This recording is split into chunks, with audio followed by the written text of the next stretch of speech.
And we are live. Yes, we are. Yes, we're live on Let's Think podcast. And before, we always talk about the Feds dealer. Which way? The Feds dealer. Yeah. Fast dealer. With the Feds dealer, please go shop with the Feds dealer. Get your Sufi Islamic urban experience. You know, hey, just shop the Feds dealer. Look them up on Instagram, Google it, Facebook. Sheikh Sufi Fall. Get with it, brother. That's Um, right. And as always, custom and tradition in the Most Yes, High sir. Temple of America, allow me to rise, giving all thanks with perfect praises unto Allah, highest honors to His holy prophet, honors to the forerunner, Marcus Messiah Garvey, honors to the Most High Temple of America, Yes, sir. honors to all leaders, past, present, and future, honors to my leadership, Brother L. Portisel, and the Grand Sheikah Sister M. Portisel, and honors to my guest, Brother Sharif Anael-Bey, Yes, honors to sir. his administration, and honors to you all participating in the comprehensive program of uplifting for all of humanity. Praise Allah. And Praise. we are live. Yes, Yes, sir. sir. We are live, brother man. Yes, Waiting for sir. our good brother McGriffil. Is he gonna make it or no? He won't be able to make He it, but won't be able to make it. I send him my condolences as he had a very Yes. close person in him transition today. So we Oh, want to condolence. send our condolences and our prayers Absolutely. to the Absolutely. brother. Absolutely. Yes, sir. Yes, sir. Good to be on, Yes, brother sir. man. Good to see Yes, you sir. again. Once Yeah. again, it's always a pleasure to see you, my brother. Yes, sir. It's Yes, sir. always a pleasure. Hold on, let me Um, follow suit, brother man. I want to first also rise giving praise to Allah. Honors to the last prophet in these days, Prophet Noble Drew Ali, Savior of humanity. Honors to the Moorish Science of America. Honors to the Moorish American movement. Because, see, the prophet literally birthed the nation. absolutely. You know what I'm saying? He birthed the nation. And the man is a thought of Allah. The Moorish Science Temple of America, thus, is a thought.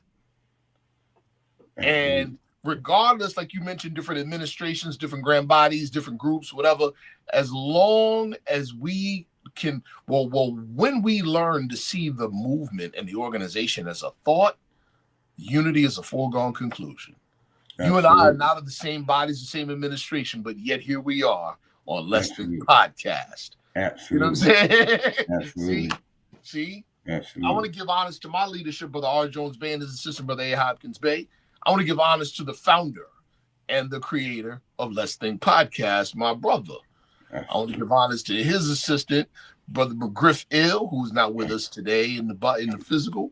I want to give honors to all the viewers and subscribers to Let's Think podcast. And if you like what we're doing, if you like what we're presenting, share it. Let others and please hit the like button. That's a fact. Absolutely. Brother Sharif.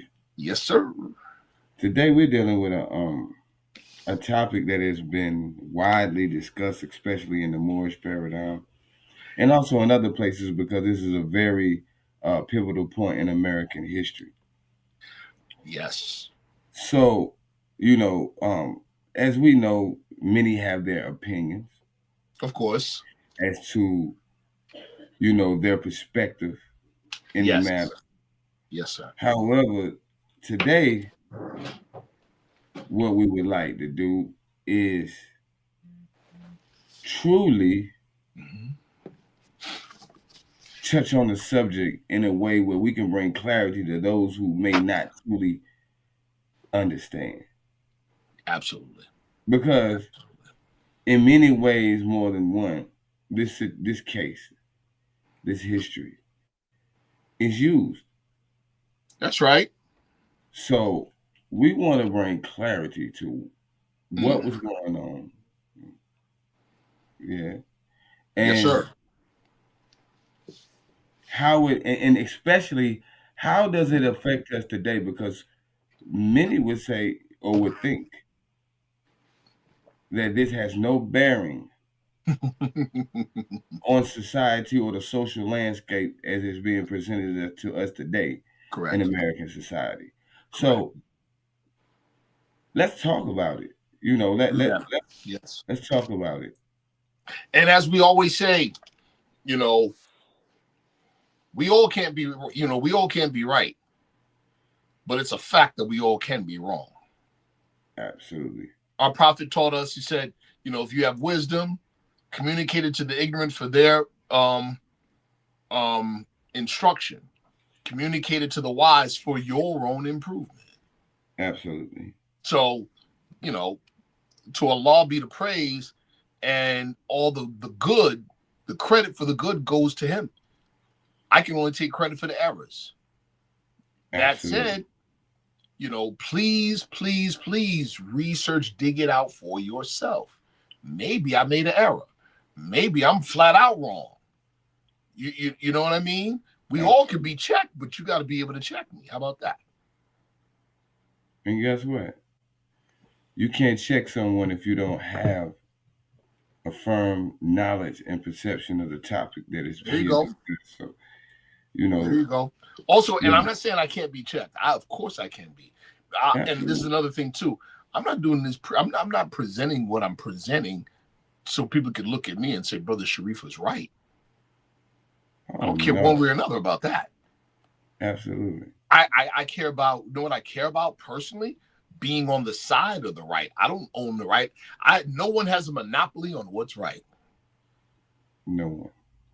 And we all can be wrong. Absolutely. So I just pray that I'm on the side of the right. And a wise man does what? Doubts often his mind. He changes his mind. See? The fool is obstinate and changes not. And he's ignorant. And he knows everything but his own ignorance. Yes. See? That's the one that's stubborn. Why is he stubborn? Stubborn to change? Because he's more concerned about being right. Absolutely. Than the truth. Absolutely. There you go. There's a big difference. So, Absolutely. we encourage you, dig it out for yourself. Absolutely. Yeah. We present it. That's an aid. But look at it yourself. Maybe I missed something. And you know what? That's why, in the Moortown Temple of America, it says in our Sunday school that all must exercise their 5. Come on, brother. You already know. The Act 5 of the additional laws. Every member exercises their 5 senses who's able to do so. Absolutely. We don't know who Allah is going to send his message through.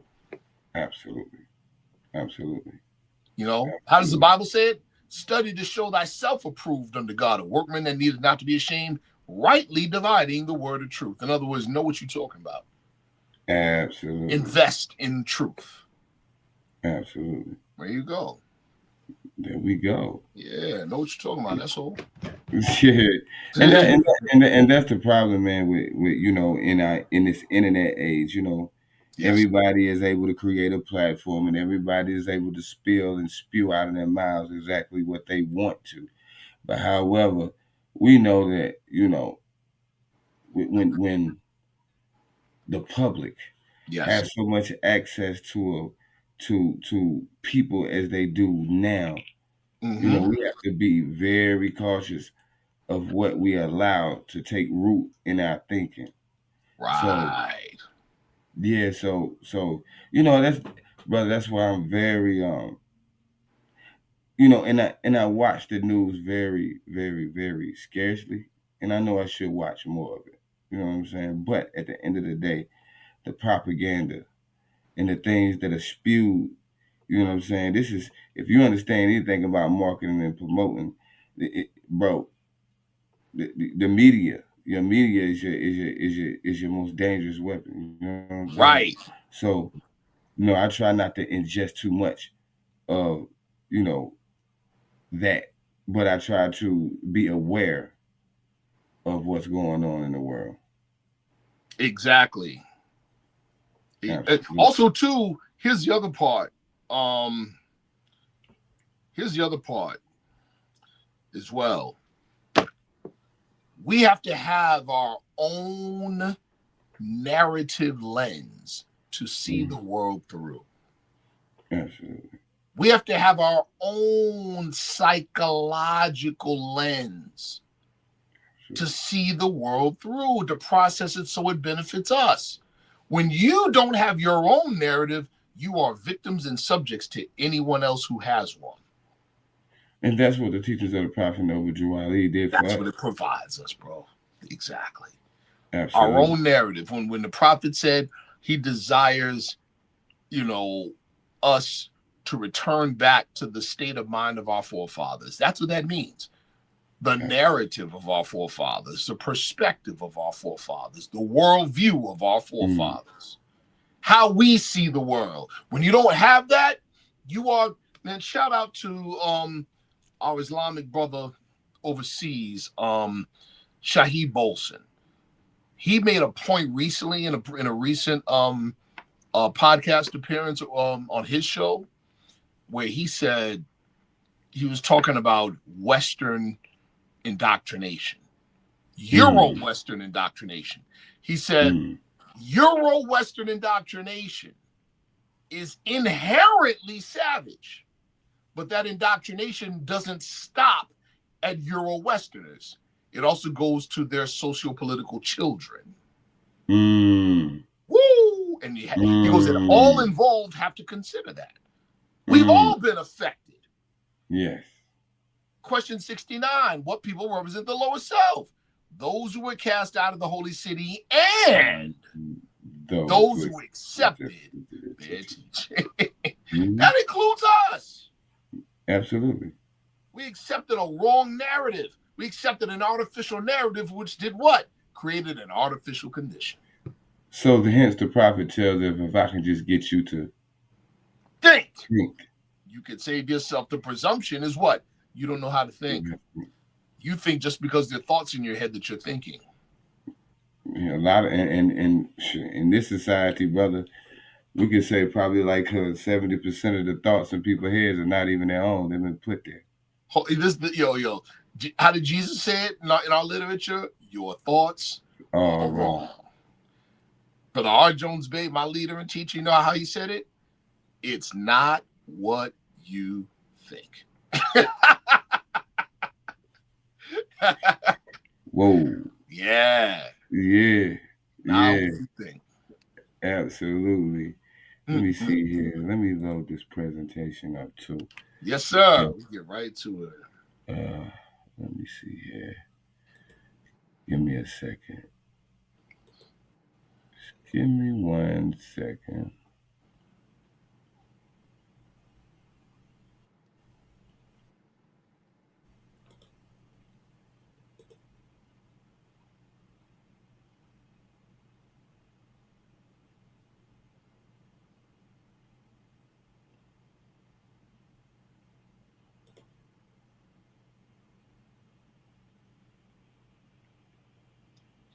Right.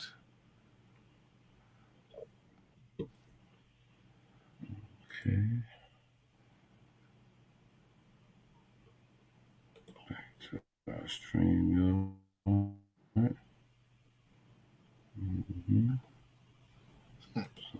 PDF on the computer. File.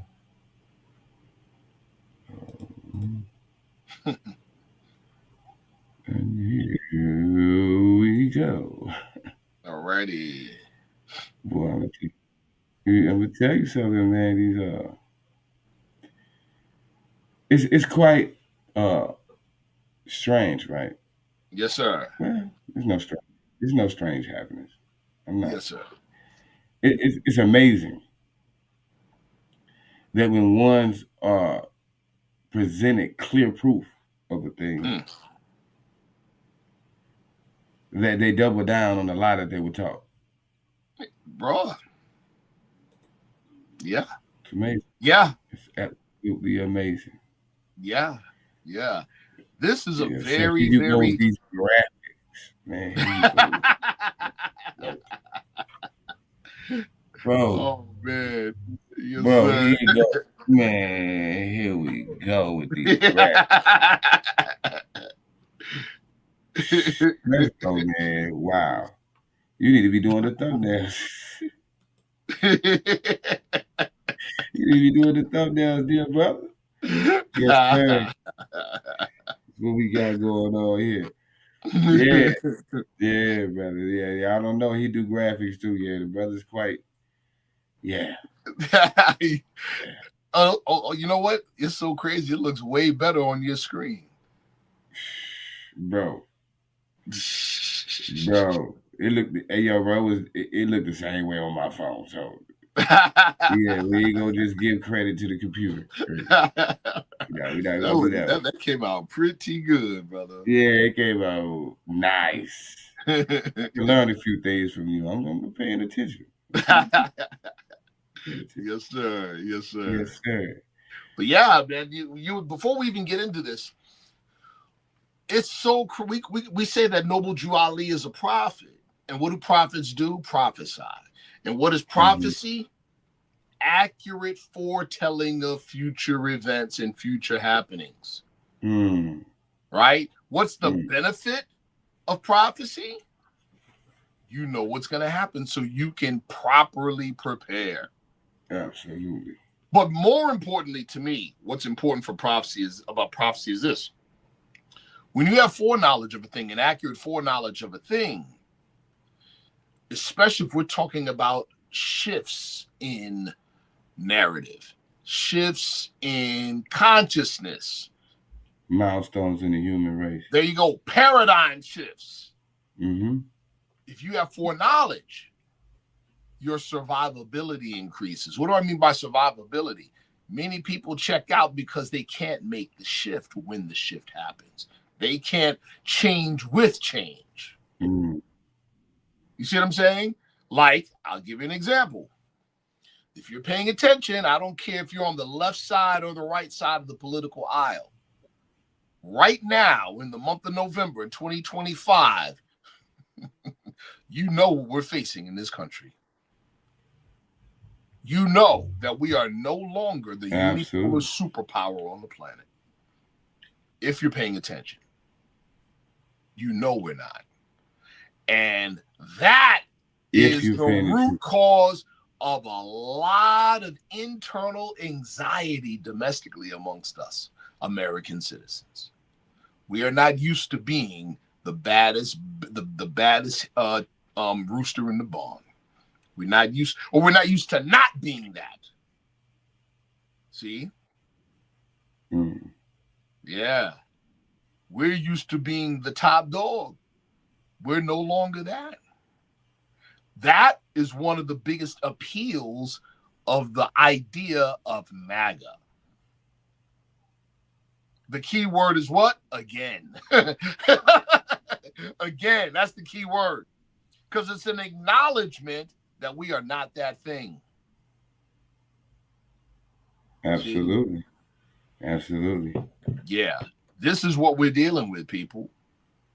You see what I'm saying? And so, you know, that is one of the major benefits, in my opinion, of having a prophet, of having access to prophecy. Absolutely. Real prophecy. See what I'm saying? Which enables you to, you know, act upon your earthly salvation. Come on, brother. It enables you to pivot properly.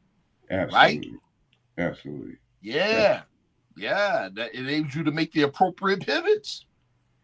And the Prophet Noble Drew Ali also said, if you don't believe I'm a prophet, watch my prophecies. Watch my prophecies. Didn't he say that? Absolutely so. And we're watching it. We're watching it for those who have eyes to see. There you go. And I would say there's those who know his prophecies. There you go. Yeah, you got to know them. And then you got to be watchful. Right. Right. You know? And that's why I said that's like, think about it. Think about it. He said in the 1920s, one day you're going to go to the supermarkets and they're going to be closed and there's going to be troops around them with guns, with bayonets. They're going to tell you to go, they're going to turn you away, tell you to go home. Well, man, listen, that ain't even prophecy in 2025 in November, is it? We see it coming. It's right around the corner, isn't it? Yeah, okay. But he said this to us in 1928. And we in 2025. Do the math. Yep. Do the math. Yep. He said one day you're going to see a $20 bill on the ground. You're not going to stoop down to pick it up. Now, mind you, that's still prophecy because we're not there yet, but we can see it coming right around the corner. It's called de-dollarization. Mm-hmm. Mm-hmm. The U.S. dollar is no longer the world standard currency. Why you think everything costs so much? Listen, brother, many of us will be breathing by 2050. Most experts state that by 2050, you will only be able to use the US dollar inside the United States to buy certain things. It will not be the predominant currency used on the planet. You'll be buying other essentials with other currencies. 25 years from now, maybe sooner. Maybe sooner. Whoa. Yeah, that's where we are. I think sooner. Mm-hmm. Mm-hmm. That's where we are right now. Absolutely. So, as we get closer to a prophesied event, we see it gel more and more into a solidified reality. So back in 1928, you're talking the roaring 20s. Nobody would have saw that coming in the roaring 20s. Absolutely. Right. We could see it if we're paying attention right now, though. We can absolutely see it. Absolutely. He said one day the wheels of industry in the United States are going to come to a screeching halt. And when they start back up, it'll be in favor of the Asiatics. Right? Yeah. He said that. And on previous shows here, we've talked about how with de-dollarization, we're seeing the fall of the dollar, right? Mm-hmm. And what's the replacement? Great. The replacement is what we see with BRICS and the global South nations. Mm-hmm. The global South nations, in other words, non-European nations, are replacing European world hegemony or hegemony. That's the pronounce of the word.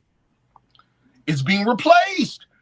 In other words, the people that were being exploited are now the emerging, are leading the emerging global markets. And who are we inside America? We are the American representatives of the global South nations.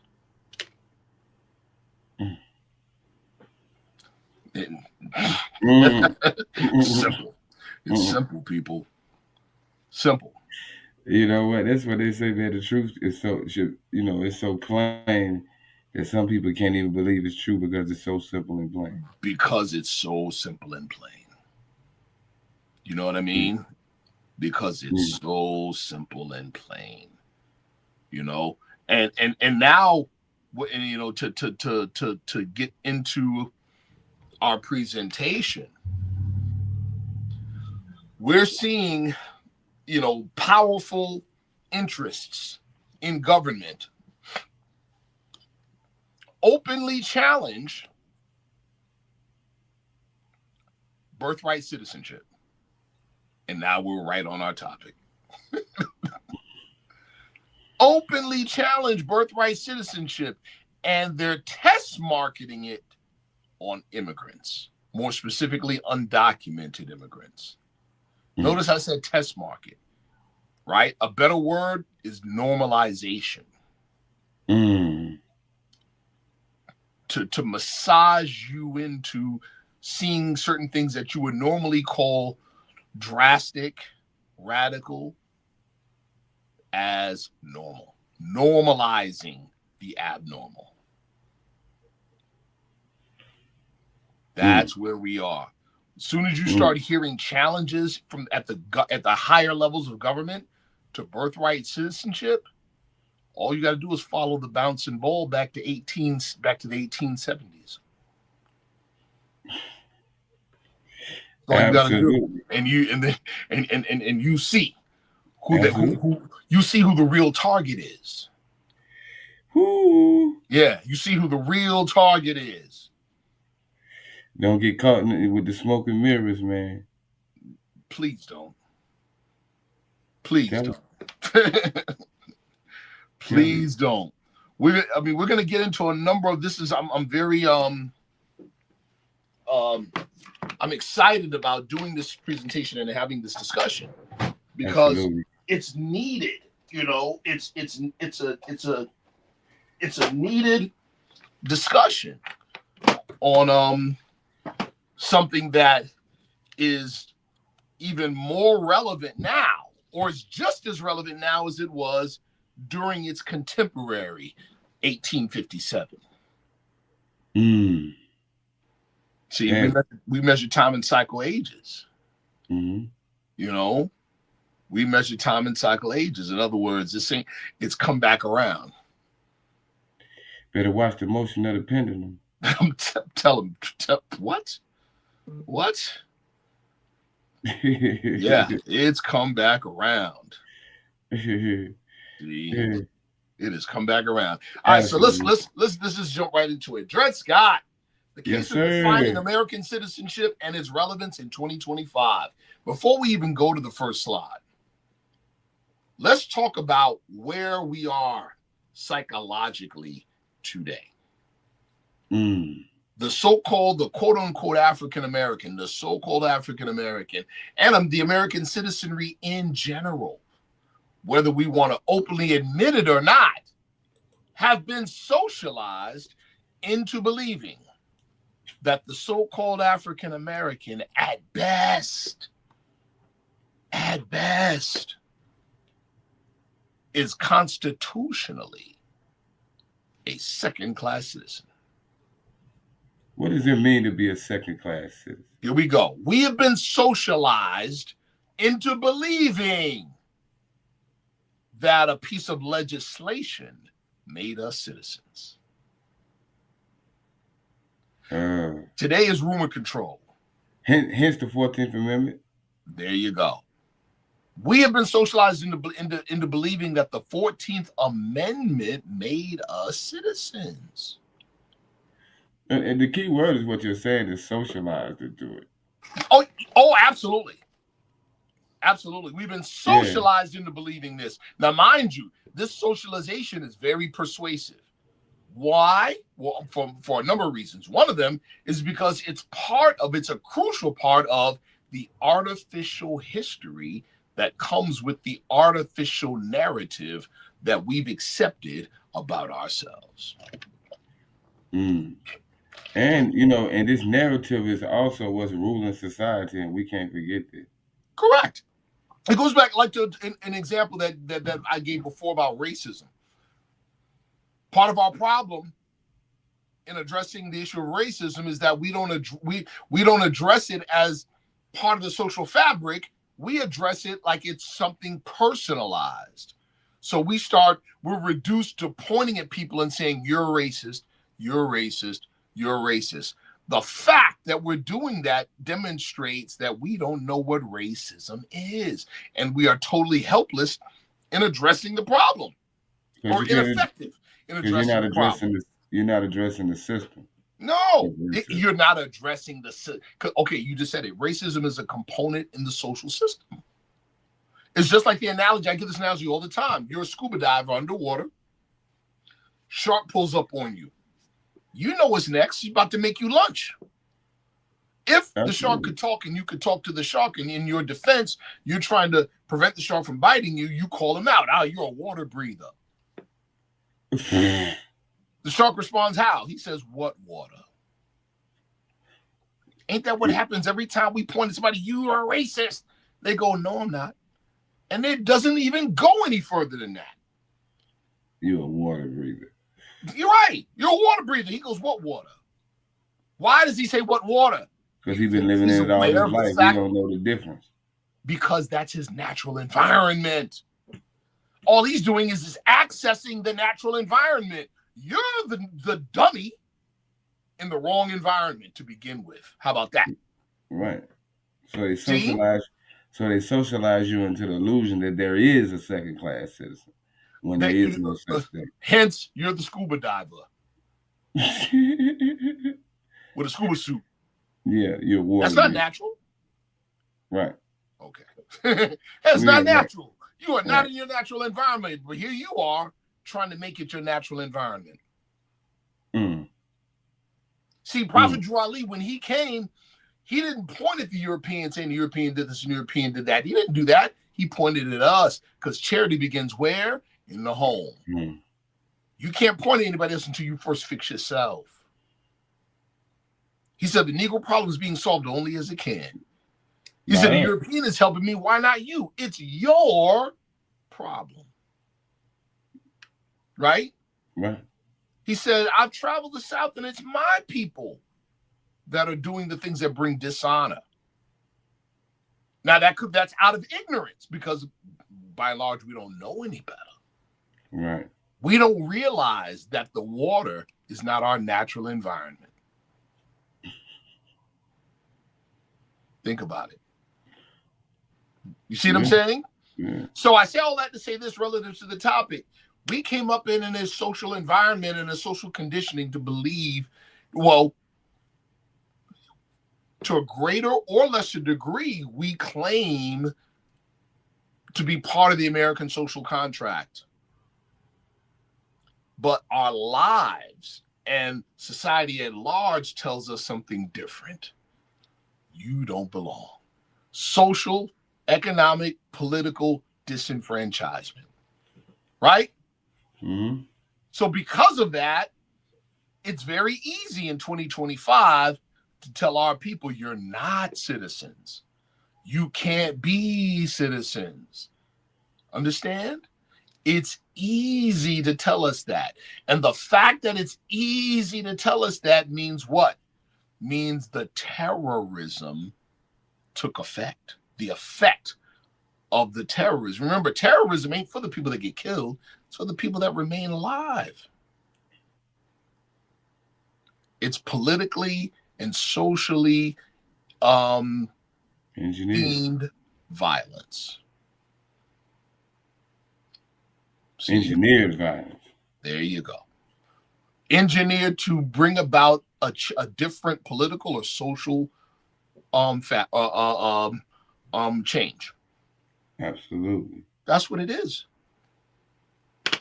The fact that deep down inside, we feel like we're not a part of the American social contract or not a part of Americanism is proof that the terrorism took effect. There you go. There you go. There you go.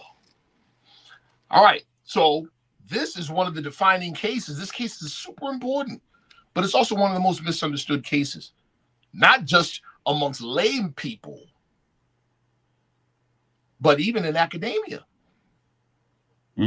Because you can have letters behind your name and still be carrying the wrong narrative, which brings about an artificial condition.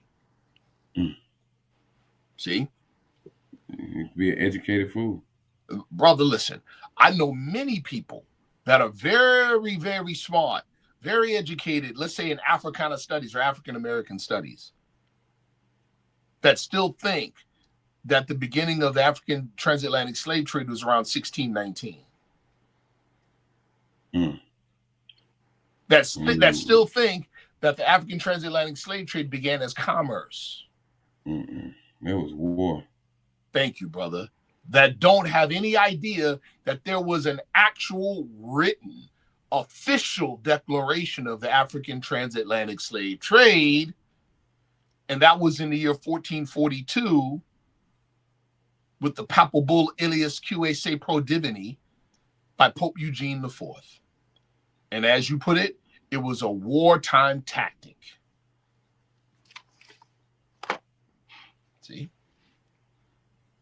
And that's just it changes the whole narrative. But that's the point. That's why that little piece of information is tucked away and hidden, because it belongs to a different narrative, a different framework of thinking. It's not so much, the issue is not so much what we think, but how we've been trained to think about whatever. That's our issue. So inshallah, what we're going to present here is facts of history, inshallah, that many of you know, but just not with the same narrative that you grew up with. All right, next slide. Next slide. Let's go. So the scientific method mandates that to know something that previously was unknown, you begin with what you know. You begin with what's known and you go from the known to the unknown. So let's do it, right? What we've been told before we go any further, What is the most prevalent and known aspect of the Scott v. Sanford decision, or the Scott v. Sanford case? That the Chief Justice, Roger B. Taney, said that Negroes of African descent, whether slave nor free, were not part of the we the people, and therefore were not considered by the Constitution as being all men equal and free, and therefore have no rights that any white man is bound to respect. That last part is a quote from Roger B. Taney in his opinion on the case. All right. So before we can go any further, before we can even address what Roger Taney said, we have to know what American citizenship actually is. So what do we write back to? Civics 101. Civics is not law. Civics is how the citizen interacts with his government. His rights and his duties. There you go, brother. It's a part of political science. It is not law. Social duties. There you go. Social duties. Come on, brother. So what is American citizenship based on? Let's define words first, people. Citizenship is the position or status of being a citizen. And two, what is a citizen? A citizen is a member, a constituent of a nation or a country. What is a nation? A nation is a body of people united by common descent, history, culture, or language. It's a political community. Hence political status. There you go, brother. And a nation can and watch this, is a key point.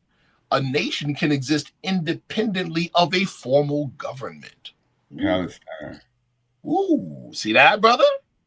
All right. Now, in American culture, so we're talking citizenship as it relates to America. The United States of America is based on an idea. We're united. It's a body of people united by an idea. What is the idea? E pluribus unum. Out of many, one. The American social contract mandates allegiance to an ideal that one nation can form and can exist, consisting of members hailing from various old world nations. The prerequisite to answer up to the American standard or social contract is to declare where you are from and your religious creed. The prophet was right. See? This is core Americanism.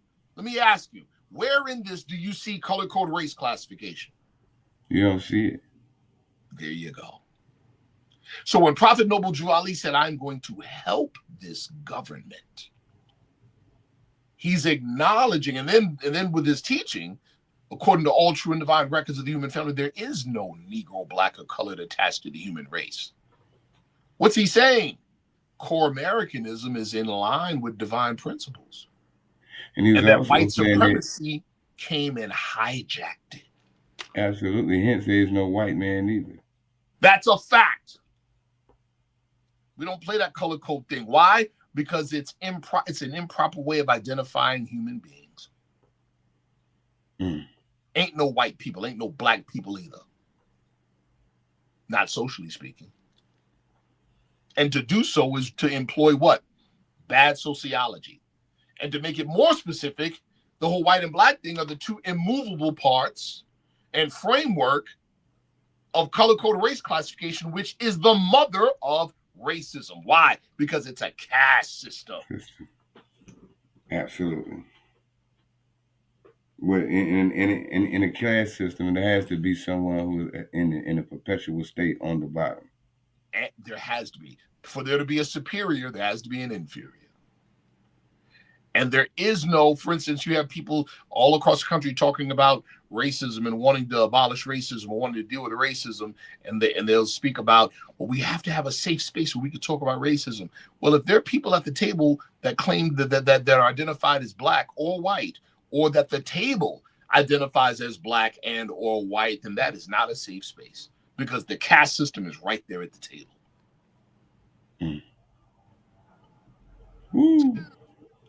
You have people talking about getting rid of the condition or addressing the condition, but many on either side or both sides are invested in the condition.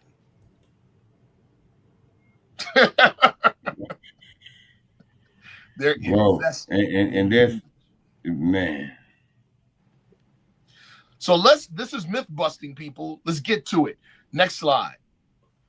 We're going to go from the known to the unknown. Who was included as part of We the People? This is President Lincoln talking in 1861, as recorded in the book Lincoln's Philosophy of Common Sense, page 510 by Edward Kempf. This is what Lincoln said. I have said in substance that the Dred Scott decision was in part based on assumed historical facts which were not really true. And I ought not to leave the subject without giving some reason for saying this. I therefore give his instance or two, which I think fully sustain me. Chief Justice Taney, in delivering the majority opinion of the court, notice I said majority opinion of the court, insists at great length that Negroes were no part of the people who made and for whom was made the Declaration of Independence or the Constitution of the United States. Remember we said that that's what we're socialized into believing? Absolutely. All right, watch this. On the contrary, Judge Curtis, in his dissenting opinion, shows that in 5 of the 13 states, to wit, New Hampshire, Massachusetts, New York, New Jersey, and North Carolina, free Moors were voters and, in proportion to their numbers, had the same part in making the Constitution that the white people had. He shows this with so much peculiarity as to leave no doubt of its truth, and as a sort of conclusion on that point holds the following language. Now he's quoting Justice Curtis in his dissenting opinion. Quote, the Constitution was ordained and established by the people of the United States through the action in each state of those people who were qualified by its laws to act thereon in behalf of themselves and all of the citizens of the state. In some of the states, we have seen Moorish persons who were among those qualified by law to act on the subject. These Moorish persons were not only included in the body of the people of the United States, by whom the Constitution was ordained and established, but in at least 5 of the states, they had the power to act and doubtless did act by their suffrages. Suffrages means what? Voting upon the question of its adoption. Bingo. Of course, there's other references we could pull, because there's many, to show that quote unquote black people, Negroes, whatever, were part of We the People and counted as part of We the People during the framing of the Constitution of the United States in 1789. See, when Prophet Noble Drew Ali said he wants to restore us back to the constitutional fold, he used the word back for a reason. See, we were socialized in believing what? We all came here as slaves and were never originally part of We the People. Mm-hmm. See? We were socialized into an artificial history. A lie. See, we're starting, like I said, we're going from the known to the unknown. We're starting with what's known. See that? Yes, sir. Now remember, we mentioned as and you've seen core Americanism has no room for color code race classification. Therefore, what? The fact that that's embedded in our social fabric, trying to masquerade as Americanism today, means that true Americanism was hijacked. You ain't seen no true American either. How about that? The cake, it's my firm belief, dear brother, that the cake's still in the oven. How old is our flag? It is over 10,000 years old. China has a 5,000-year history. We just made 250 for this country this year. Cake's still in the oven, people. That's my firm belief. See? That's my firm belief. All right. So let's take a look at the hijacking and where it came from. Next slide. Opposing ideologies, neo-crusaderism, survivalists, and doctrine of discovery. Ooh. Mm. Remember we said about the origin, the true origin of the African transatlantic slave trade? Looking at it right now. Matter of fact, I should have added this. I'm going to read something before we even go through this. I'm going to read something before we even go through this.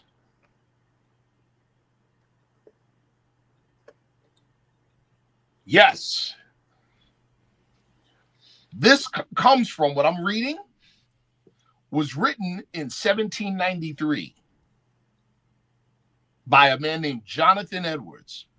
This was the title of the work, History of Redemption, on a plan entirely original, exhibiting the gradual discovery and accomplishment of the divine purposes of the salvation of man, including a comprehensive view of church history and the fulfillment of the scripture prophecies. I'm reading from page 459 of this work. Listen close, everyone. Quote, beside the Protestant bloodshed in these persecutions, the popery has to answer for the lives of millions of Jews, Mohammedans, and barbarians. Of course, the word barbarian, we're speaking of the Berbers, North and Northwest Africans. When the Moors conquered Spain in the 8th century, they allowed Christians the free exercise of their religion. But in the 15th century, we know 1492, when the tables were turned and Ferdinand subdued the Moriscos, the descendants of the above Moors, many hundred thousands of them were forced to be baptized or burnt or massacred or banished, and their children sold for slaves. Besides an innumerable multitude of Jews who shared the same cruelties, chiefly by means of the infernal Inquisition. A worse slaughter, if possible, was made among the natives of Spanish America, where 15 million are said to have been sacrificed to the genius of popery in the course of about 40 years.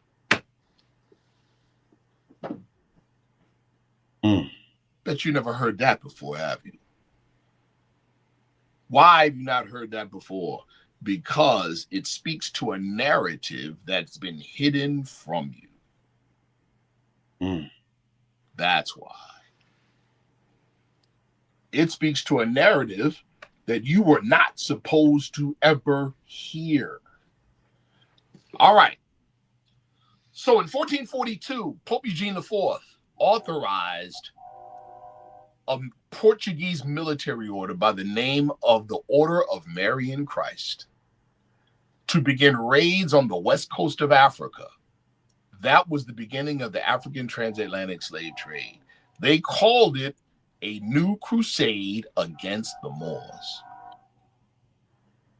That was Pope Eugene IV, 1442. Authorized a special crusade against the Moors by Portugal, promised abolition of sins for every Moor captured and sold into slavery. I initiated the ideology that African enslavement by Europeans was a continuation of the Crusades and thus approved by God himself. Whoa. Yes. Yes. The next papal bull by Nicholas V in 1452 was Dum Diversas. Authorized Alfonso V of Portugal to reduce any Moors, listen, this is very important right here, to reduce any Moors or subjects of the Moroccan Empire or non-Christians to perpetual slavery. This is where we see the huge difference between, you hear people say, oh, Africans sold other Africans into slavery. Slavery, we already know every nation suffered slavery. What we're saying and what Prophet Drew Ali is saying is that slavery in and of itself was not the crux of our issues. Here we go. We know that in pre-colonial Africa, where there were wars between each other, in different tribes and different ethnic groups, slaves were taken, but those slaves were allowed to marry, own property, buy their freedom, etc. That happened all over the world. It wasn't perpetual. Say it again? It wasn't perpetual. And it wasn't directed at an entire nation of people, and it wasn't perpetual. So what are we talking about by in perpetuity? We're talking about the erasure of national character, denationalization. Mm. What did the in the Bible, in the book of Exodus, what was said? What did the Egyptians say about the Habiru, the Hebrews? Come, let us cut them off from being a nation. That was the damage. Mm. That was the damage. See? Every nation has suffered slavery, but name a nation today that is compelled to identify themselves by their former condition of servitude. Can't find one but us. See the difference, people? Mm. Next one, Romanus Pontifex by Nicholas V, 1455. Extended to the Christian nations of Europe dominion over quote-unquote discovered Moorish territories during the Age of Discovery. And that explains why 2025 to this day, in the year 2025, Europeans insist that Columbus discovered America. Even in 2025. Yep, because it was under what's called the Age of Discovery for the Catholic Church. That's why. Encouraged enslavement of native and non-Christian peoples in Africa and the New World, all done as a continued prosecution of the Crusades against the Moors. This is wartime. Oh yeah, wartime. Again, we're talking about the early part of and the origin, the original intent of the African transatlantic slave trade. And then Inter by Calixtus III, 1456. It confirmed Romanus Pontifex and then granted the Order of Christ spiritual authority over all former Moorish lands acquired or to be acquired. Mm. These four papal bulls and more, including the Treaty of Tordesillas, comprise what is called doctrine of discovery. If you didn't know, you are now looking at the origin, the true origin of white supremacy. Next slide. Yes, sir. Doctrine of discovery. It emerged from the combined force of Ilias, Q.A. Dum Diversus, Romanus Pontifex, Inter Caetera, and others. These papal bulls serving as the basis and justification for said doctrine. It gave rise to European imperialism, colonialism, and manifest destiny worldwide. It gave rise to the color code system of race categorization as a tool to further perpetuate the stateless condition of the African American national identity. Cited in landmark Supreme Court case Johnson versus McIntosh in 1823 to justify forbidding private citizens from purchasing land from Native Americans, stating that the federal government controlled it. In other words, that case is how doctrine of discovery was massaged into Americanism. Mm. There you go. And in more recent times, cited in the case City of Sherrill versus Oneida, Indian Nation of New York, 2005. That took place right here in Syracuse federal court. It is still used to deny indigenous land rights. And it is still used by other names to prevent full enjoyment of rights for Asiatics or so-called African Americans. Mm. This right here, people, is what hijacked core Americanism. Next slide. Woo. Boy. I told you we was going to go. But again, like I said, we got to go from the known to the unknown, which means there's certain things that many of us just didn't know. Exactly. Yeah, we didn't know. See? But we're going to know. And Absolutely. then once you know certain key things, what's wrong becomes glaringly obvious. You got to Okay. be able to place the dirty glass next to the clean glass. Think about it. Think about it. Just the fact that we demonstrated historically that in 5 of the 13 original states, people that look like you and me were counted as full citizens. That destroys Judge Roger Taney's opinion entirely. It also destroys the false socialization that we're second class via some legislation called the 14th Amendment. No such a thing. All right. It is not. This comes from Professor Nazir Ahmed, the Encyclopedia of Islamic History, the Atlantic Slave Trade. It is not commonly appreciated that the first target of slavery in West Africa were the Moors. It doesn't get much plainer than that, does it, brother? Nope. A description of the first raids have come down to us through the writings of the Portuguese writer Azurara. In 1441, a certain young Portuguese captain, Goncalves, sailed along the coast of southern Morocco in Mauritania, gathering ivory, animal hide, and sea lion oil for sale in Lisbon. In a chance encounter, he met up with a Muslim couple, wounded the man with a javelin, and took them aboard ship as slaves. At that time, the jurisdiction over the Portuguese colony of Tangier was with Prince Henry, an enthusiastic supporter of a naval thrust along the Atlantic seacoast to outflank the Maghreb. The couple was presented to Henry. Sensing an opportunity to capture more slaves, he authorized an ambitious raid the same year under a seasoned and experienced Captain Tristão, who was familiar with the Atlantic coast of West Africa.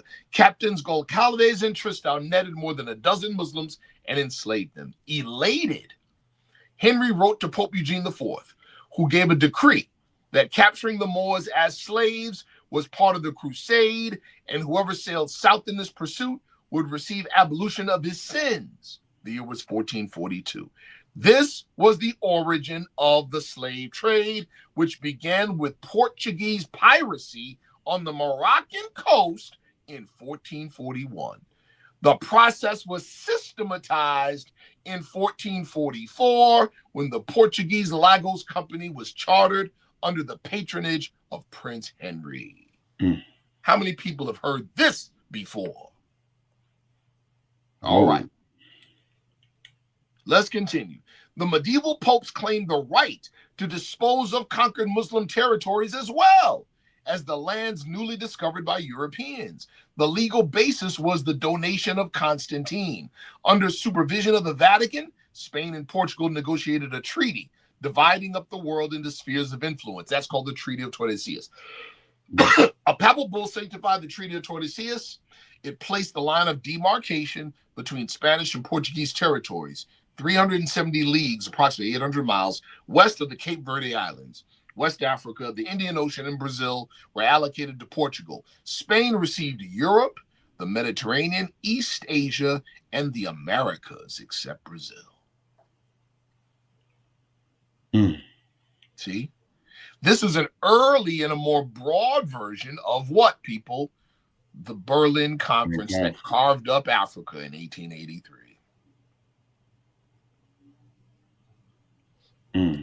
See? You're getting the background. You're getting the backdrop, the proper narrative, people. All right. Next slide. Whoa. The Old World Reconquista. Let's stop. What is the Reconquista? The Reconquista is the part of world history.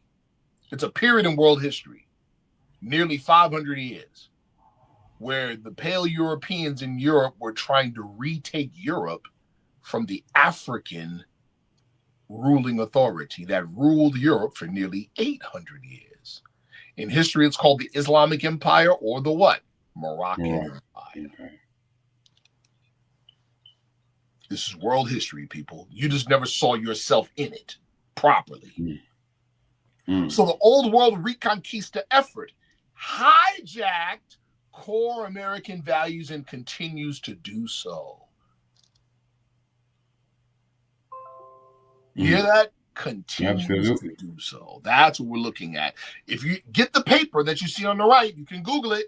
The Iberian Roots of American Racist Thought. For anybody who was doubting, there it is right there. The title of the paper presumes everything we've already said. That the origins of present American racist thought started in Spain. That's where it started. Racism or white supremacy was birthed during the struggle between the pale-skinned nations of Europe to regain control of Europe over the Moors or the Muslims. It began as wartime conceit that became socialized and embedded into American society. We, through sin and disobedience and later ignorance, accepted their teaching and socialization. The badges and labels and inferior names are the evidence of this acceptance. This acceptance creates higher forms of social, economic, political, and spiritual slavery. The present reigning American social narrative depends on our collective ignorance of our true national descent and old world origins. Thus, it is aggressively cultivated and encouraged. This is where we are, people. It make you go outside and take a look for real. Right, brother. Absolutely. Right. All right, next slide. Brother cooking at night. Shout out to Brother M. Woods Ill, Temple 48, Trenton, New Jersey. I see you in the chat, brother. Islam to the chat. Peace, peace, peace. Look at this here. Oh, this is another book to get. A Secret Society History of the Civil War. Yeah. You get to learn about the Order of the Golden Circle. And it's... Yeah. All right. Two opposing factions of American social thought. And these are generalizations, but they're pretty accurate. Federalists versus states' rights. Federalists, liberal-leaning, religious indifference. In other words, the foundation of the United States of America, there is no state religion. All right. That's why we have freedom of religion. Worship as you please. Absolutely. Liberal-minded towards slavery, supported abolition and, federal intervention. Republican Party leaning before 1960. That is why the Prophet Drew Ali said, the watchdog of the Moors is not a dog, but an elephant. But that was in the 1920s, not 1960s. Now let's look at states' rights. Conservative, Christian identity, pro-Christian nation. They're the ones that are saying, no, the United States is a Christian nation. Adamantly pro-slavery. Did you guys know that slavery was considered a conservative issue? Whoa. What party today is considered the conservative? Okay. Look up the Southern strategy, people. You'll see when the Dixiecrats flipped and went from the Democrats to the Republican Party. All right. Advocated legislative autonomy. In other words, they're the ones saying federal government is too big. We can't have federal government controlling the states as much as they do. When they were saying that, you know why they were saying that? Because of the 14th and 15th Amendment. That's why they were saying that. We're going to get into it, though. They want to keep their slaves. And they were, there you go, brother. And they were Democratic Party leaning prior to the 60s. That's why during that time period, we said, oh, that was the party of the KKK. It was. That's a fact. It's not now, though. But it was then. Like I said, they switch cars, and political ideologies are cars. They're vehicles, people. Absolutely. Vehicles. Next slide.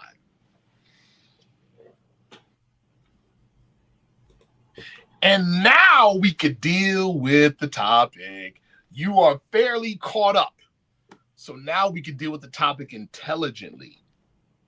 We can deal with it intelligently. So the dawn of the Civil War, tensions were rising. What were the issues? States' rights versus federalism. Specifically centered around what? The peculiar institution called what? Human slavery. That's what it was. Don't let nobody tell you anything different. Well, it wasn't about slavery, it's about states' rights. Yeah, exactly. The which right to involves what? which involves slaves. Thank you. Thank you. Points of consideration. Here we go. This is important, people, because what are we socialized into believing about the Dred Scott case? That the decision was Negroes of African descent aren't citizens and can't be citizens, whether slave or free. Guess what, people? That wasn't the decision. That was an opinion of one of the judges. All right. So how do we know that? What was the nature of the case? Well, you had Sanford, and he had a slave by the name of Dred Scott. Right? He took him into Missouri Territory. Slavery didn't exist in Missouri Territory. So Dred Scott, not being as dumb as people thought, sued his slave master for his freedom, asserting that once he got there, I'm free. See that? The case made it all the way to the Supreme Court. That was the nature of the case. Is it a property case or a citizenship case? It was a property case. This is important to know. It was not a citizenship case, people. It was a property case. That said, right, they decided that the federal government could not determine whether slavery was legal or not in Missouri Territory. And based on that, they dismissed the case for lack of jurisdiction and lack of standing in that court of the plaintiff. Basically saying he was still property, so he had no standing in the court. All right. Again, was this a citizenship case or a property case? Answer, property case. Taney's opinion. Africans and their descendants were not included in We the People, and thus, whether slave or free, cannot be citizens and have no rights, which the white man was bound to respect. Of course, that idea was the one we grew up with, wasn't it? Yeah. Okay. But what did Prophet Drali teach us? Custom alters not the nature of truth. How about that? This is what Justice Curtis said. We already read it, but I'll repeat it. The Constitution was ordained and established by the people of the United States through the action of each state of those people who are qualified by its laws to act thereon in behalf of themselves and all other citizens of the state. In some of the states, as we have seen, Moorish persons were among those qualified by law to act on the subject. These Moorish persons were not only included in the body of the people of the United States, by whom the Constitution was ordained and established, but in at least 5 of the states, they had the power to act and doubtless did act by their suffrages upon the question of its adoption. What a lot of people don't know, I'll share this.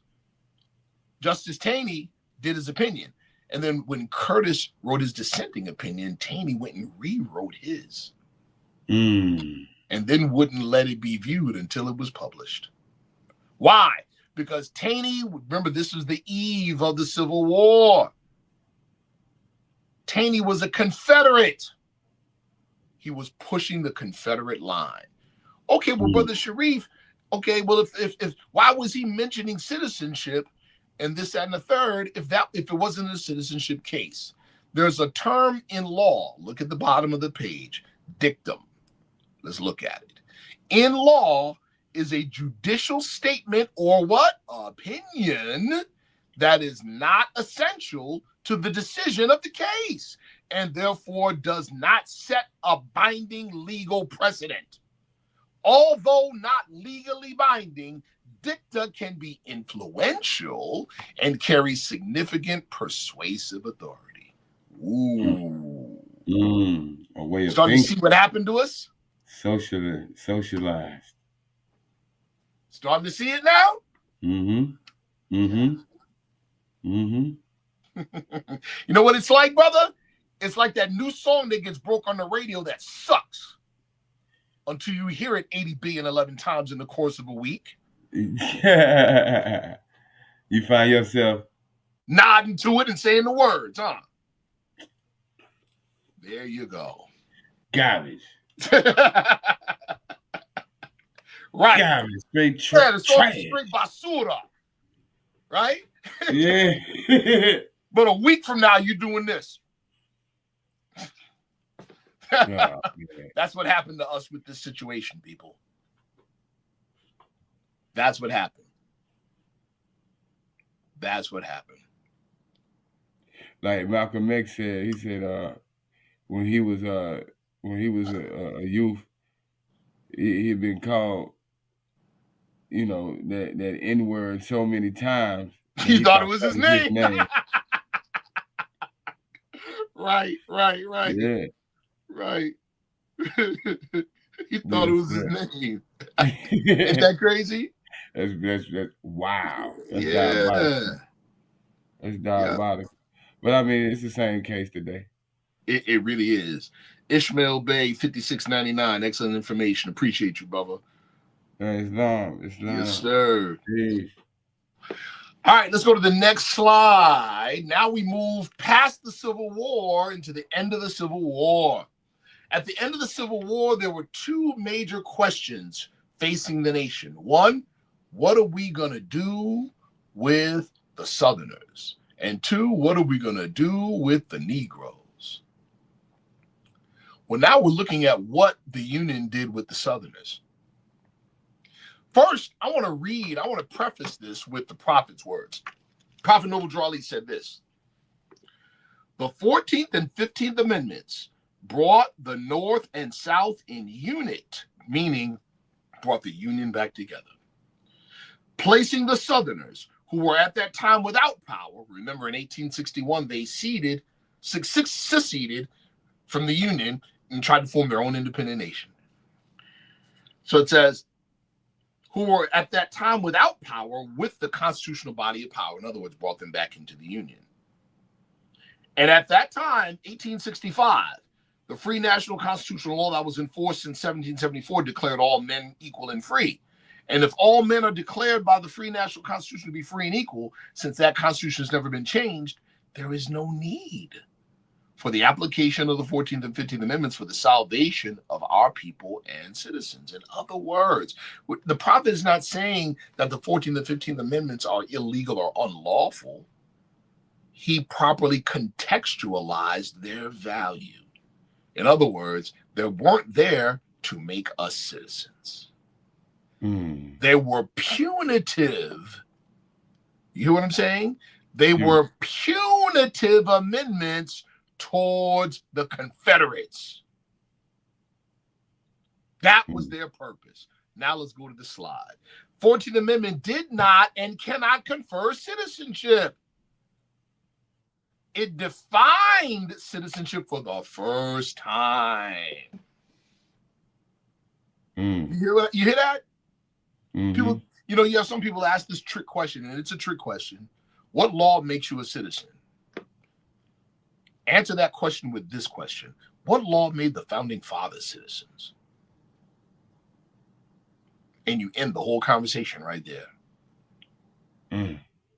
Because listen close, people.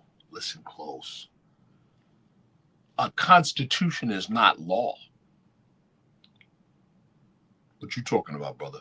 A constitution is not law. A constitution is a contract. What kind of contract? A social contract. Out of it emerges law. What does the Constitution of the United States say about that? This Constitution, all laws made in pursuance, and all treaty laws. See? Shall be supreme. Okay, there we go. Well, okay, let me correct myself.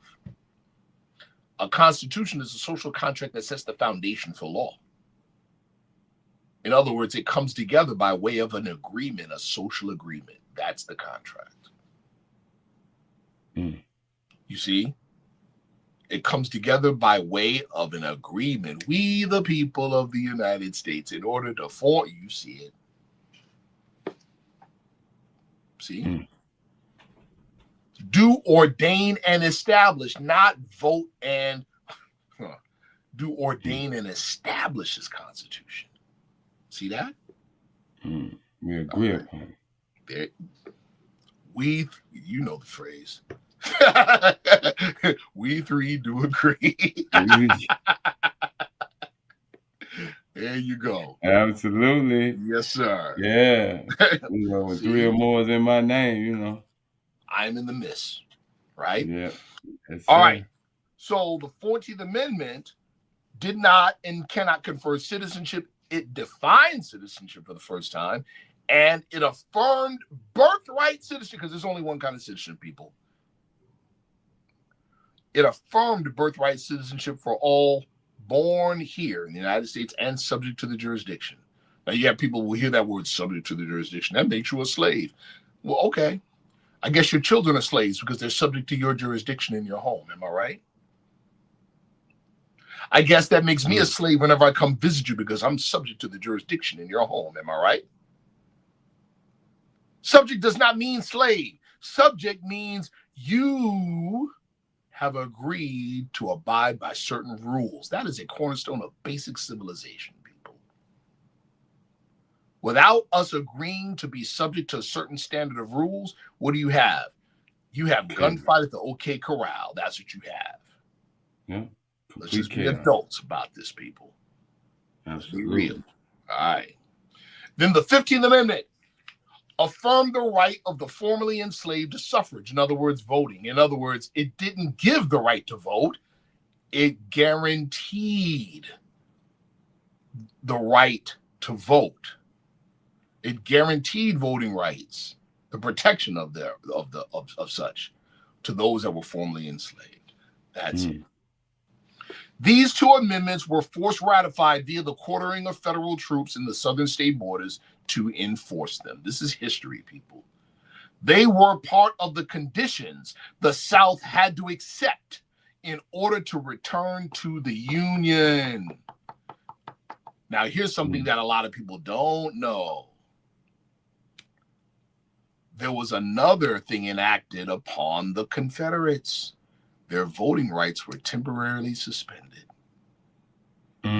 Voting rights of the former Confederates were suspended as a form of punishment for treason. The 14th Amendment disenfranchised ex-Confederate leaders, while the Military Reconstruction Act protected the voting rights of Asiatics, so-called African Americans. Bet y'all didn't know that. Over time, these suspensions were reversed through various measures, like the Amnesty Act of 1872. What did the Amnesty Act do? And the oath, also to what's called oath and amnesty. It required that the former Confederates, in addition to reconstructing their state constitutions, they had to do that. That's part of Reconstruction. They had to take the oath of amnesty to swear allegiance back into the Union to get their voting rights back. What do you think happened between 1865 and 1870 when free and newly freed, quote unquote, African Americans were voting and Europeans in the South couldn't vote? What do you think happened by 1870? Well, we have history, right? We got history to show you what happened. Over 60% of the Southern state legislatures look like you and I. That's what happened by 1870. That's what happened, people. Yeah. And then you had in 1877 what some historians call the beginning of the Second Civil War. Reconstruction didn't fail. Reconstruction was overthrown. Let's find out how. Next slide.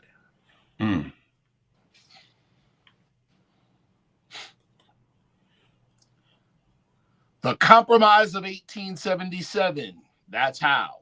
An unwritten agreement or arrangement among European U.S. congressmen to settle the disputed 1876 presidential election. Republican Rutherford B. Hayes was awarded the White House over Democrat Samuel Tilden on the condition that Hayes would remove all federal troops in the South, essential for the survival of the Republican state governments in South Carolina, Florida, and Louisiana. Remember we said earlier that federal troops were in these southern states to enforce the 14th and 15th Amendments. Rutherford Hayes agreed with these Dixiecrats and removed the federal troops. In other words, this was an incident where the federal government left our people out to dry. That's what happened. European gonna let you down. Yeah. You know, cycle ages, bro, patterns. Come on, brother. What we're talking about here is a period of history that most Americans don't even know. But here we are reliving a lot of this, aren't we? Absolutely. Okay. African-American Republicans and elected officials were betrayed, lost power, assassinated too, and became subjected to domestic terrorism to suppress Asiatic African-American voting. That was the rise of the KKK, the red shirts, and the White League. That's right.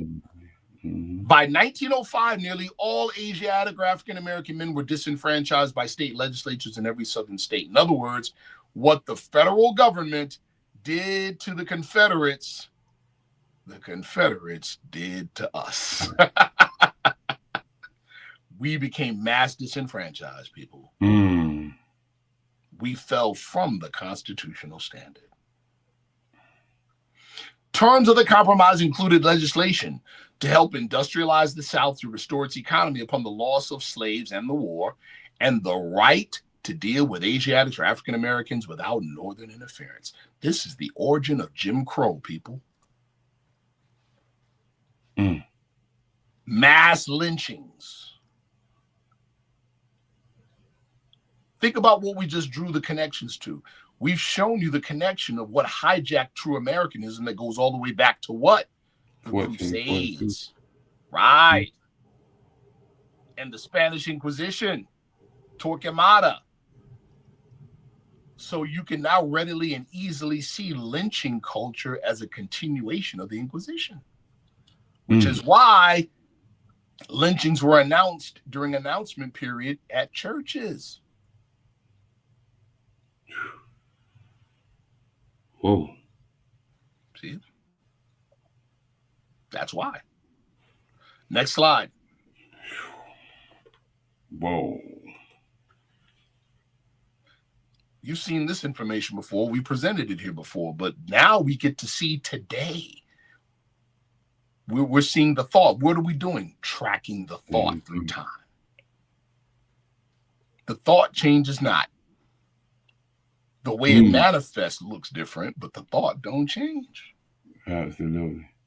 Today's neo-Confederates, Seven Mountain Mandate and the New Apostolic Reformation. These are two organizations you should look into. But this slide does it for you.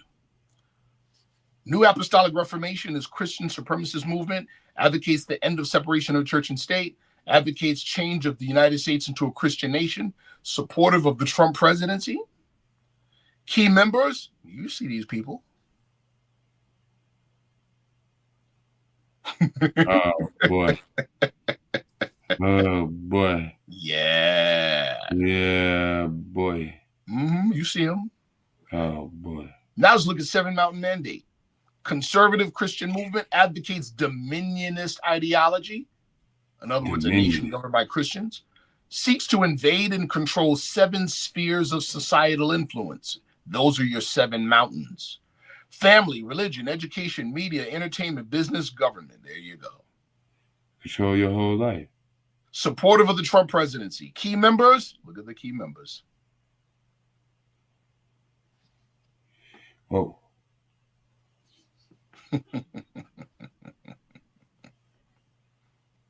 Whoa. Yeah. Whoa. These are Confederate. This is the present iteration of the thought that produced the Confederates.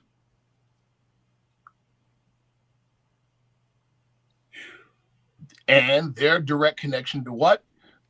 The Euro-Christian Crusaders that fought to free themselves from our forefathers' rule in Europe. Mm.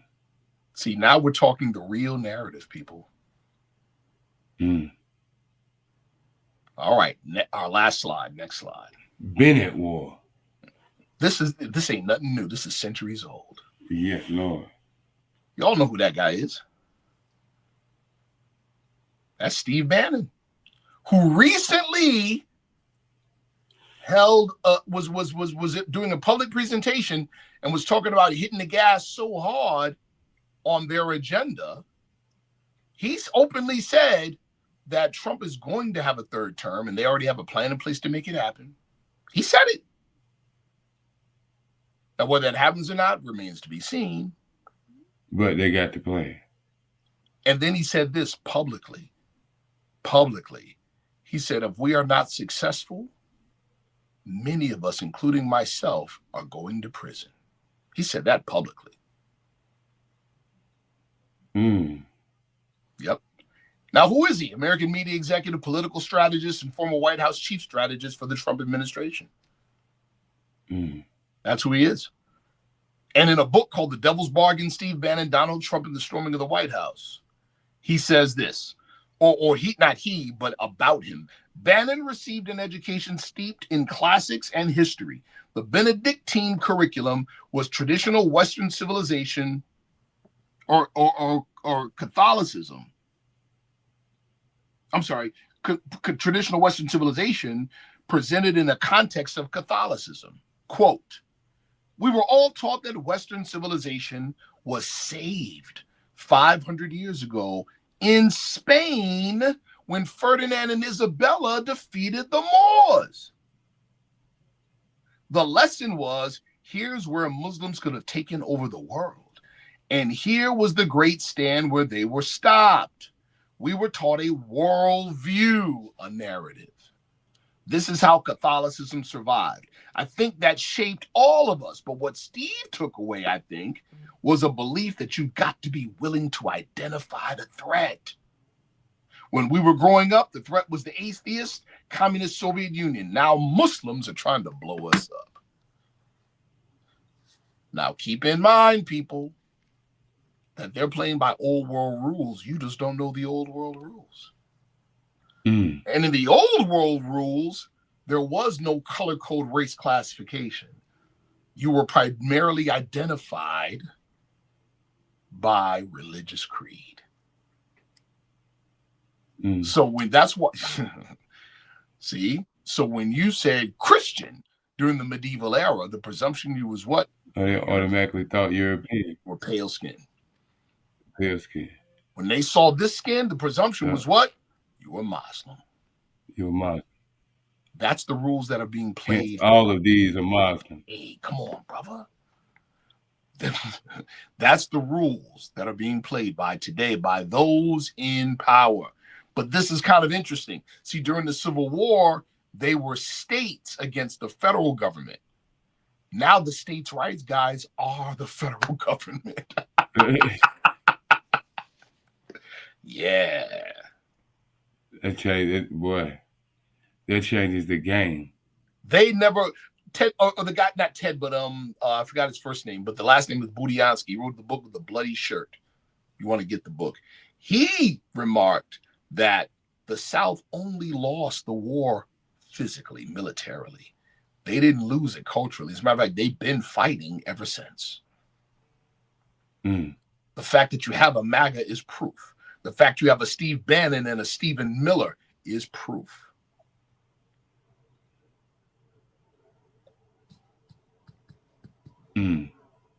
So you look at the center of this slide, and that is my conclusion. We go from the present day right down to 500 years ago. 7 Mountain Mandate and New Apostolic Reformation equals the Heritage Foundation because, by the way, that is the Heritage Foundation. It's made up of those two groups. And the Heritage Foundation produced what? Project 2025, which you're seeing played out right in front of us right now. That is MAGA. That is Christian Zionism. Those are the neo-Confederates, and they come from the Christian Crusaders for the Reconquista. And that ties it all together. So now it's not hard for you to figure out when you hear our president talking about we got to end birthright citizenship.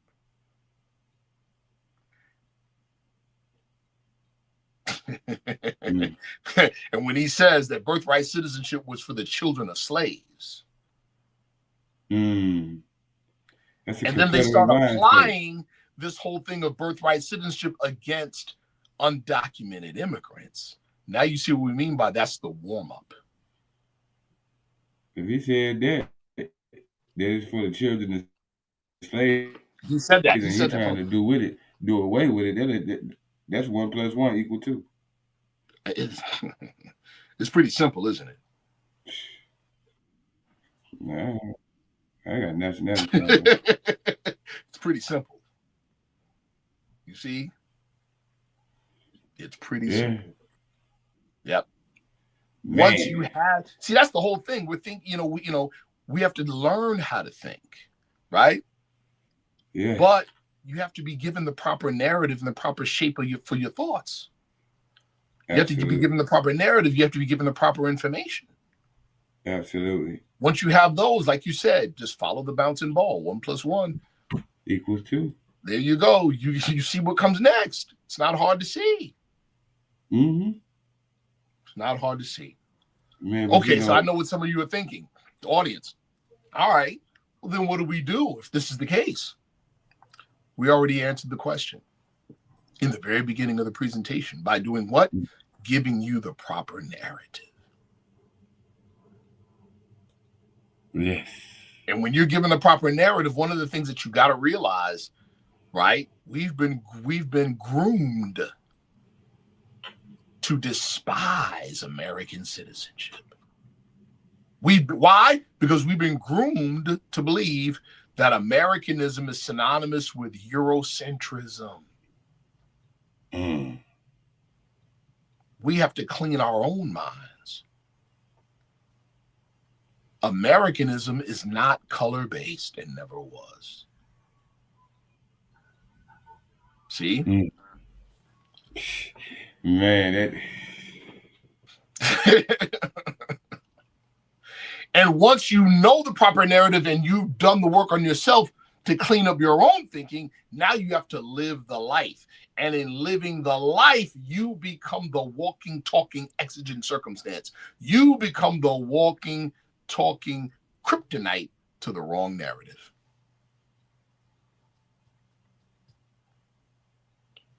That's how. You fight a narrative with a narrative, people.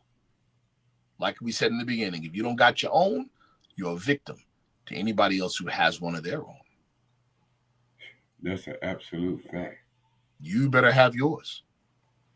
You can point fingers all day long at somebody else's, but they got one. Stop calling people water breathers. Thank you. There you go. Moral of the story. Get in your own environment. You can point all the fingers you want to point. Absolutely. But get yourself right first. Take the scuba suit off and get out the water. Yeah, get out the water. We don't play the color code game. See? Get out the water. Don't play the game. Man, we had the chat. Oh man, the chat is. Yeah, I see. The chat. Yes, ICE is in Charlotte. Yeah, they've been going wild down here. Yeah, I heard. Yep, I heard. Man, yeah. Yeah. Man, peace to the chat. Don't forget, man, like the video, like the presentation, share the presentation. Also, donate to the channel. If you can't donate to the channel, we have the Cash App floating across the screen. There you we also go. have the Cash App pinned in the comments. Yes. Also, you can super chat. You can super thinks. You There can you go. super sticker. You can support the channel that way. But also go ahead, brother. I'm sorry. Go ahead. Go ahead, brother. No, you. I was going to say, if you think that this was beneficial, and Please. more of our people need to hear it, or more people, period, need to hear it, share it. Please share it. Share it. Please share it. We thank y'all for being in the building tonight, and we give honors and gratitude to our brother Sharif for another brother, you gotta presentation. You got a Nicholas Bay in the super chat, brother. Oh, I do. Yes, Oh, I sir. didn't see that. I apologize. Oh, honors and gratitude to brother Nicholas Bay. Yeah, Islam to my brothers, always bringing the truth. praise the Lord. Thank you, Brother, brother. honors and gratitude. And guess what? We just tried to be transparent and being genuine Yes. and honest with the information. That's all.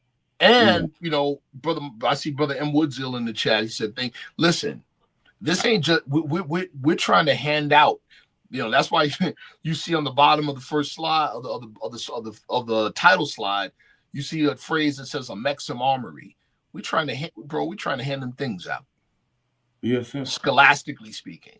Scholastically speaking. Yeah. Yes, sir. Yes, sir. Yeah.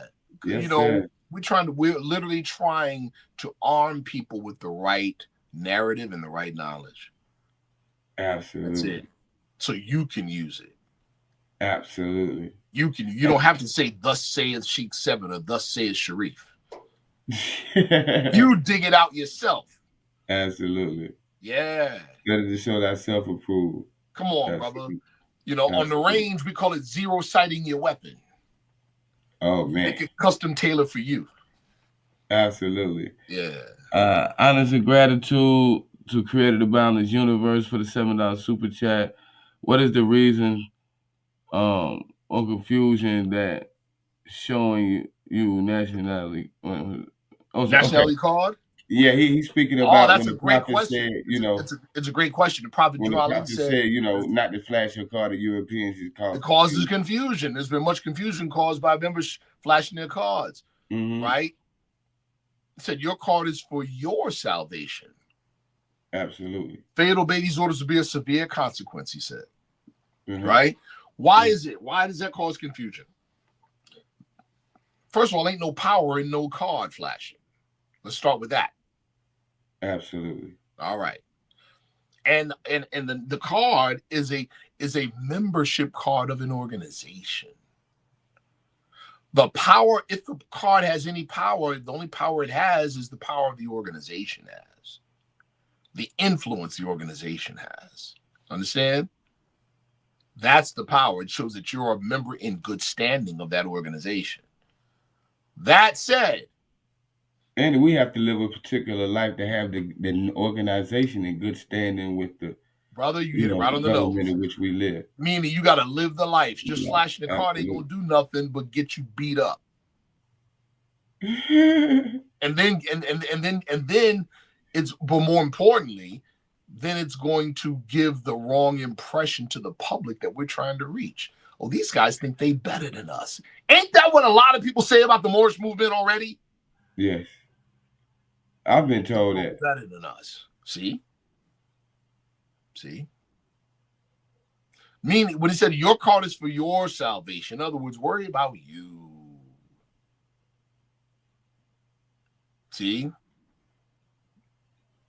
Utilize the card, or the card is a receipt for your good standing and participation in the movement. Which was created for the uplifting of fallen humanity. Right. Meaning what? When it says your card is for your salvation, in other words, live the life. That's what gives power to the card. Not flashing it in front of people. And during that time, dear brother, creator of the balanced universe, during that time, you got to think about the time. That's another thing we got to do as well. We have to contextualize certain events in history with what was going on around that time. Absolutely. Remember, the reckless eyeball laws are still on the books at that time. There was still mass lynching at that time. As a matter of fact, in 1928, they were doing what they called pineapple elections. In other words, mobs, Italian mafia and other groups, not just Italian, Jewish mafia, right? To influence people, terrorism. They were bombing voting polling sites with pineapple grenades. Yeah. You see, there was a lot going on, and then our people were so what? In general, again, socialized into believing what? We're not really citizens. So in the middle of all that, you have a man saying, listen close, All members must preserve these holy and divine laws, and all members must obey the laws of the government, because by being a Moorish American, you are part and parcel of the government. That was gangster. You kidding me? In 1928? That wasn't acquisition. That wasn't a capitulation. That was an open, bold assertion against the status quo. You are part and parcel of the government and must live the life accordingly. He was saying this at a time when the general consensus was, you're not. See that? Absolutely. So what that? So and then our people who were in the movement started seeing the success of the movement quickly. So they got what? Arrogant. So they started running up the people, running up the police, running up the people, flashing the cards, say, "Yeah, this is what I'm a part of." Now what? See? Arrogance. That's what was happening.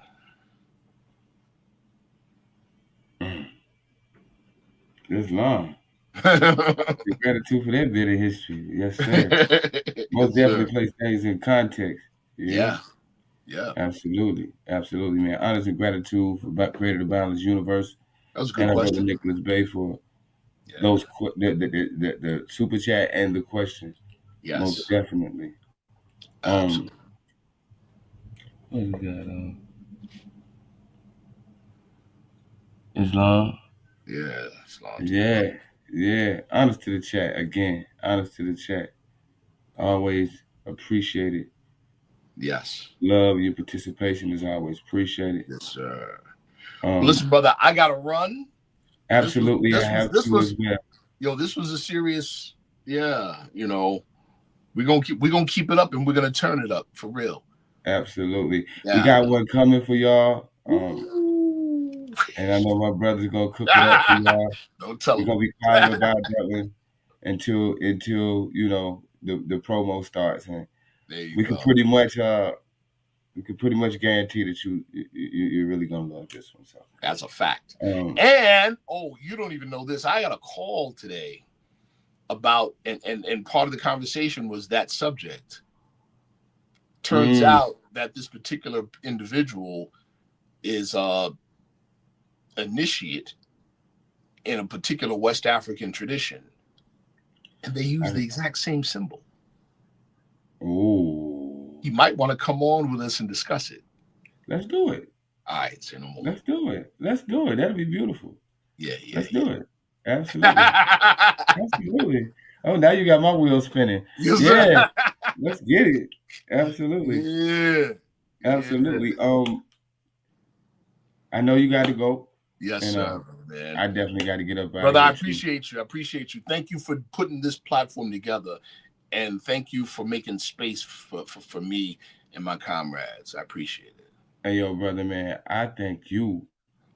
I thank you for even wanting to be a part of developing this channel, because you've been so instrumental and so foundational to the building of this channel that, Let's Think Podcast, like when they see your face, they think Let's Think Podcast, and when people think Let's Think Podcast, they think of your face. So it's like, man, yes, sir. Yes, sir. And that's a good. That's a good thing. I'm honest proud to all of the brothers. Oh man, and I'm proud that you proud of it, brother, because it's always. I'm gonna tell you something. It always feels good to be appreciated, brother. What? Exactly. It feels good to be useful, brother. Absolutely. Yes, sir. So, brother, we're gonna get up out of here. Yes, sir. It's always a pleasure to see you, bro. Always a pleasure, man. Always good to see you. We always gonna be wanting to get up off a stream. We'll be here all night. Yeah. All right, man. We're gonna talk. Islam to the family. Islam and peace, brother. Peace.